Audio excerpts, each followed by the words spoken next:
Hey guys, it's Missy Wolf and I'm here with TG Sheppard. Hey, Missy. Hey, we're here at the Nashville Elvis Festival. It's the first year that they're doing it here. And we're at the Franklin Theater. How has it been for you so far? Well, I get a chance to visit with old friends, that also have that Elvis connection, like Brenda Lee. Right. And Wink Martindale and his wife Sandy. Oh my gosh, they're great. And Joanne Cash and of course, Jerry Schilling, who was here yesterday. Very, very, very dear friend of mine. I used to hang out with Jerry during the Elvis days. So it's kind of special today. But I get a chance to see the faces of the people who really thirst and want to hear about Elvis. Absolutely. And the fans, the stories that they're being told, they're just soaking it all up. And I'm sitting in the back cackling like a hen because some of these stories are just so super We wondered funny. who that was. It was you. Me. Oh, the okay. high-pitched cackle was me. If it's ever out there on video, it was totally me. I couldn't help it. I mean, getting you guys all up there and sharing jokes and stories was great. But you told a story that I hadn't heard before from you. And I know that we did our interview not too long ago. But you were talking about meeting Elvis because you ran away. Yeah. I don't encourage anyone to chase their dream the way I did by running away from home at 15, but God was good to me and he let me catch it. And so maybe I did do the right thing, although it was stupid at the time to leave home and be gone for so many years. But yeah, I ran away from home and wound up in Memphis and met Elvis, and he just kind of altered my whole life, took me under his wing, and really taught me about what life was all about at a very early age. Yeah, I mean, 15, and he told the story about leaving, meeting him at the skating rink, and I'm just picturing Elvis on roller skates in the back, so I'm chuckling because I'm like, this is well, just crazy. It wasn't just regular roller skates, Okay. because we played two games, War and Kill, and actually what they are is football on skates. I mean, you suit up in the football gear and you actually play football. And of course, you can get mashed up pretty bad just in football, but when you're on skates and trying to play football, you can really get mashed up. And of course, strangest thing about playing football on skates with Elvis, he always won. We let him win, of course. Right. Oh my gosh. Fun times though, yeah. Yeah, don't try that at home, folks. It does not sound like you should. I definitely will not be doing it because we all know how that'll end.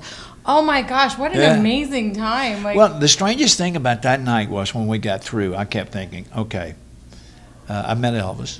The night's over, it's like 5 o'clock in the morning, and they're packing up and getting ready to leave, and I thought, wow, people will never believe that I met Elvis Presley, let alone roller skate with him.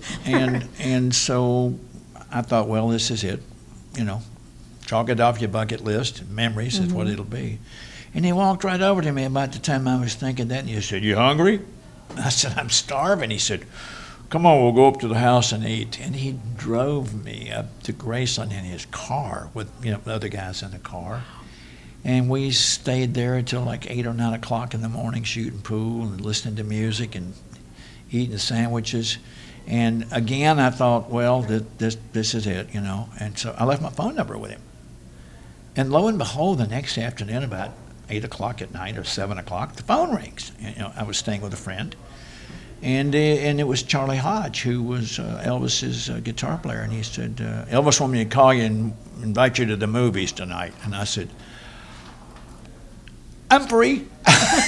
So a car picked me up and took me to the Memphian and watched movies, and we were friends from then on until the day he passed.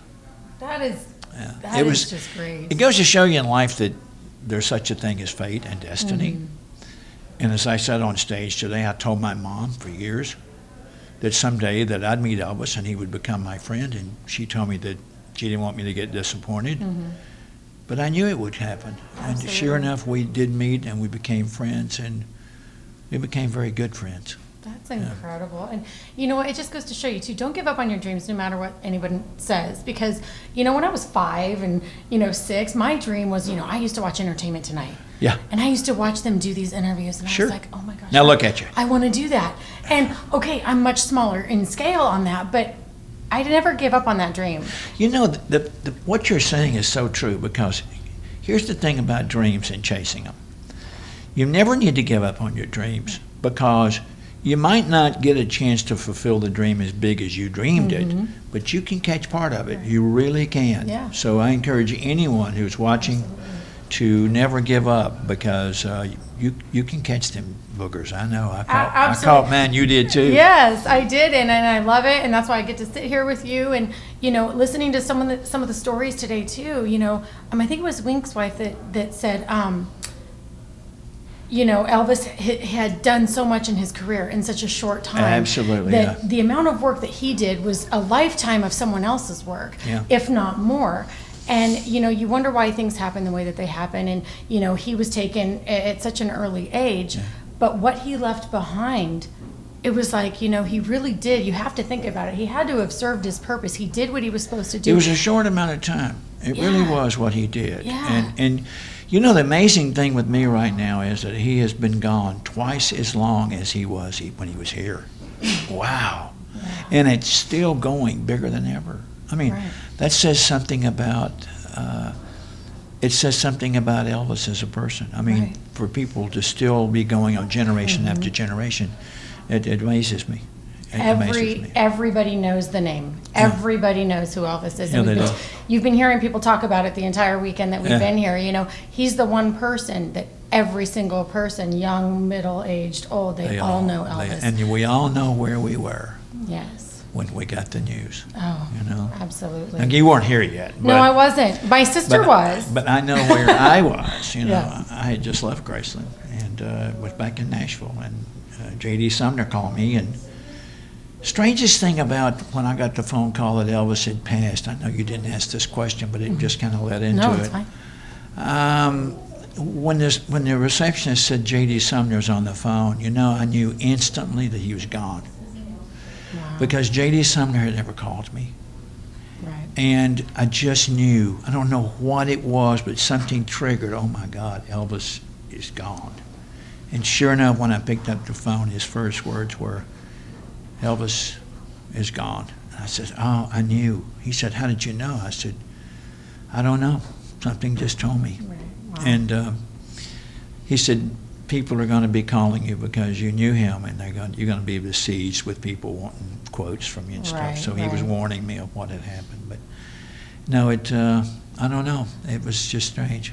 I don't know how I got into answering that, but I'm glad I did. I'm glad you did too. And the thing is what he left behind and the connections that he has made. Fans see the one side. They see the rock star, the gospel singer, the legend. They see this man on stage. Right. But when they can't connect stories to him, friendship stories from other people, that's what they see him as, this big star. But hearing and watching the fans today just soak it all in, every story, it's like they got a little bit closer to the man that they've loved for so long. That's the key. The reason people come to things like this is they feel like they get a little closer by even looking at someone or hearing someone speak that knew him, or by being able to reach out and shake your hand. It really is a fulfilling experience for people who happen to be great fans. And today, these people today that were here are dyed-in-the-wool Elvis fans. Oh, absolutely. There's not much about him that you can't tell. They know everything. Yeah. I know. People were surprising me because I'm a fan, but the people here that are they know what ring he wore with what outfit with absolutely. My mind is blown. They're doing the trivia during the tribute artist section, and okay, does anybody know the name of that suit? And everybody shouts out the name of the suit, and I'm like, it's pretty. It's nice, but I never invested that much time into knowing those small details, but everybody here has, and I'm just blown away. And I'm like, and I'm already hooked. Like, where's the next festival? I want to go to the next festival already. I'm just and excited. I meet people who, when you talk about tribute artists, I meet people sometimes that I look at, and in a certain way they turn their head or something. It's just like, I'm going, wow, that looks like Elvis. I think when someone emulates you or tries to be like you, I think it's the greatest form of flattery for an artist. And I even asked Elvis one time, I said, how does it make you feel when you know that somebody's out there singing like you or doing a show, And he said, I think it's cool. That's really cool that they think enough of me to want to be like me. So he really thought it was kind of special. Yeah, he seems like one of those artists that, just was so genuine and so kind. And the more stories that I hear, I mean, and how he encouraged you and was was on you about, do this, you've got this. And, the confidence that he helped you regain, I think is phenomenal. Well, we all need those little things in life that kind of push us forward. Mm-hmm. And I was at a point in my career, although I had 2 #1 records, I was at a point in my career that I just didn't know if I could go forward and keep doing it and have hits. Mm-hmm. And you can if you're dedicated to it, if it's your passion. Mm-hmm. And that bus that he gave me really gave me the confidence to say, look, if he thinks I can do this, who am I to say he's wrong? So I went after it and I chased it and I caught it. But I do owe a lot of that belief that he had in me for what success I have attained at all. He was just a great supporter and lifted me up. And so therefore I pay it forward. Anytime I meet someone today who is aspiring to be in the business, I encourage them to live their dream. I try everything I can to lift them up because we all need that in what we do in life. And you did that with me, because when we did our interview and I was like, I can't wait, I want to move to Nashville, and and you were just like, save my number, call me, I'll be your friend in Nashville. And I was like, there's just no way. And you really are such a genuinely nice person, and it's so refreshing to see. You're talking to me. I know, I am. I love him, you guys. Oh, you're so sweet. And we're gonna have to bring your wife in on the next interview because. Oh, I would love. I tried to reach her today, but she's shopping. How could you not shop in this town? I'm sorry, but we're in Franklin, and there's all these little shops on Main Street, and I went hog wild today, and I shouldn't have, but I did. You did good though. I did, right? I got some unique stuff. Yes, I did. I got some great items. But you have an awesome watch that you were showing me. Can we show that to everybody? Because this particular watch, this year I got the call to come to Memphis and be the person to flip the light switch on to light up Graceland for the holidays, for Christmas. And I really and truly was so awed about that. And they gave me this watch, which is an exact replica of the watch that Elvis wore in Blue Hawaii and GI Blues. And they gave this to me, and I wear it with such pride because they thought, again, enough of me to give me something that wasn't his but close enough, although I do have things of his through the years. Right. But I wear this very proudly as being a memento, a gift of being at Graceland at Christmas this past year. Well, I think it's great, and I think it's great of them to recognize your friendship and how much you've done for Elvis and how much you continue to do and, pay it forward, like you said. And so that brings me to my next section where you have your own music and your own things that you're doing, and you get to go back there soon, like you were just telling me. And so let's talk about that. I'm really excited about the new stuff you have coming. There's been a huge expansion, with Graceland, with the new center that's just opened across the street, a huge area. But before that, a few months ago, the guest house at Graceland opened, and I went in there when I did the Christmas ceremony and stayed there for a few days. And they're doing a sound check in here. It's okay. But I was able to see the new theater that they built at the guest house at Graceland. And so since then, they have asked Kelly and myself, my wife Kelly Lang, to come back and do a full-blown concert there. So when I was there looking out the window of Graceland at, the driveway coming up to the house, I never knew that someday just a few yards to the right would be a big hotel that I'd get a chance to do my concert on the grounds. So it's kind of an aha moment, a full circle thing for me to be there that day. And I invite anyone who even aspires to think about coming to one of my shows to make the one July the 1st, because I'm getting a chance to go home. Absolutely. I have to be there. I'm like, I hope I don't have any other plans because I want, and if I do, I'm going to cancel them because I need to be at that show. Well, it's a great weekend. They're celebrating we're celebrating 4th of July that weekend. Yeah. Saturday is on the 1st, 4th is on Tuesday. So the advertising is just now starting to break on the show, and I'm just so excited about getting a chance to go home. I wish he could be here, but he is. He is here, and he's watching.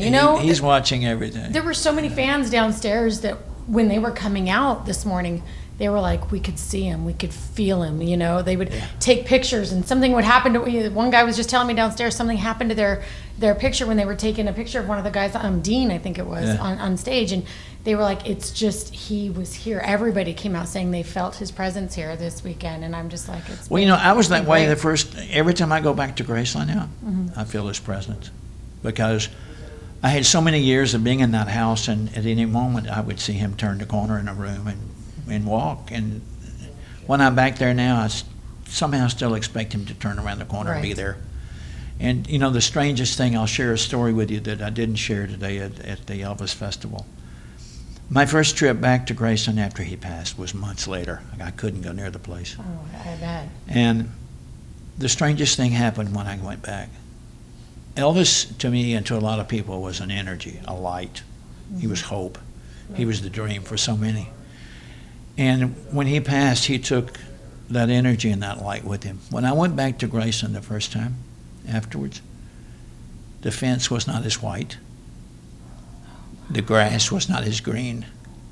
And the sky wasn't as blue, and the trees weren't as green. Because he had taken all of that energy and light with him when he left. Wow.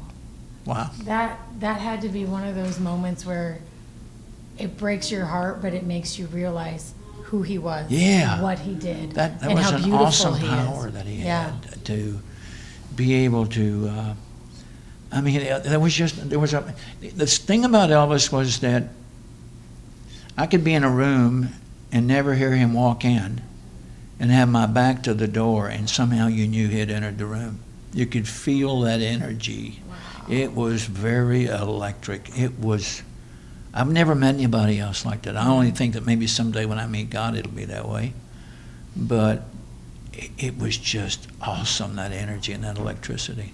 Well, that's great. Well, I'm excited for you. I'm excited that you get to go back well, there. I hope you come there January. July 1st. July 1st, you guys. July 1st, not January, July 1st. If you're trying to make other plans for 4th of July, just stop and go to Memphis, go to Graceland, make your plans now, because you got to see TG. You have to. And I'm going to be there, and I'm going to talk to fans, and I'm telling you guys this. And maybe Elvis will just walk out from behind the curtain. You never know. You never know. All right, guys, well, stay tuned for more. Until next time. See ya.